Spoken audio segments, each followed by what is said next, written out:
Métodos que empregam baixa temperatura.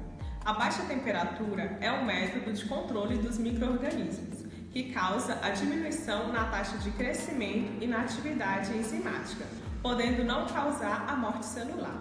Os micro-organismos patogênicos são geralmente mesófilos, não crescem a 5 graus Celsius. Exemplos de métodos que empregam baixa temperatura: congelamento, usado para preservar alimentos nas residências e nas indústrias alimentícias. As temperaturas abaixo do congelamento obtidas rapidamente tendem a tornar os micróbios dormentes, mas não necessariamente os matam. Refrigeração. Nos micro-organismos comuns, de 0 a 7 graus Celsius, a taxa metabólica da maioria dos micro-organismos é tão reduzida que eles não podem se reproduzir. Métodos químicos. São substâncias químicas de origem natural ou sintética, usadas para eliminar ou inibir o crescimento dos micro-organismos. A resposta dos micro-organismos aos agentes químicos varia em relação a fatores tais como pH, temperatura, presença de matéria orgânica, fase de multiplicação e mesmo presença de outros agentes químicos. De acordo com o seu efeito, os micro-organismos podem apresentar efeito estático, inibição do crescimento. Em condições normais, os micro-organismos voltam a crescer. Efeito microbicida, morte do micro-organismo. Os agentes químicos podem ser usados para descontaminação, desinfecção, antisepsia ou esterilização.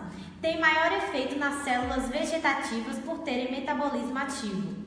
Ocorrem variações na sua ação de acordo com concentração de substância e tempo de contato, temperatura, pH, tipo de micro-organismo e presença de material orgânico, possível inativação de substância.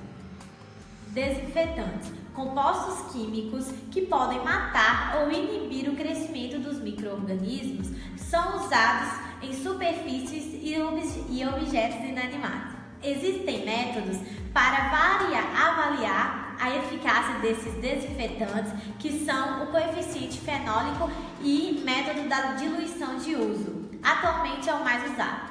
Coeficiente fenólico é um processo clássico cujo objetivo é realizar uma comparação da atividade germicida de determinado desinfetante teste, como a atividade do fenol em condições padronizadas. Métodos de diluição do uso. Bom, ele determina a concentração apropriada do desinfetante e não compara com nenhum outro desinfetante padrão, como o método do fenol. Assépticos e índice de toxicidade. Temos dois, os agentes químicos e os agentes químicos não oxidantes. Os agentes químicos, eles são desinfetantes antissépticos, que são agentes alquilantes, glutaraldeído, formaldeído, óxido de etileno, fenol, biguanida, cloro e compostos clorosos, que são usados na desinfecção hospitalar e de água. E na água, como alimentos e também usado na piscina. Também são usados a solução do iodo, os quaternários de amônio, sabões e peróxidos. Os agentes químicos oxidantes são os peróxidos de hidrogênio, gás plasma ou plasma esterilizante de peróxido de hidrogênio, ácido paracético, ozônio, alcoóis, metais pesados e corantes. O uso de preservativos químicos nos alimentos tem seu lado eficaz, pois eles evitam o crescimento de patógenos e previnem a decomposição dos alimentos. Mostram os órgãos como os acéticos, cítricos e láticos e são efetivos para o controle de crescimento. O ácido propiônico é eficaz contra os fungos filamentosos, que é usado em bolos, queijos e cafés. Nitrato e nítrico são substâncias fortemente oxidantes, que desestabilizam as proteínas da membrana, que causam a inibição de várias bactérias. Desvantagem.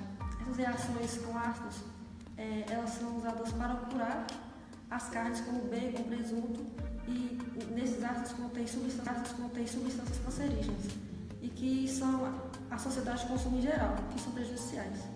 E a adição de sal, açúcar na água interfere na função celular e eventualmente ela acarreta na morte celular.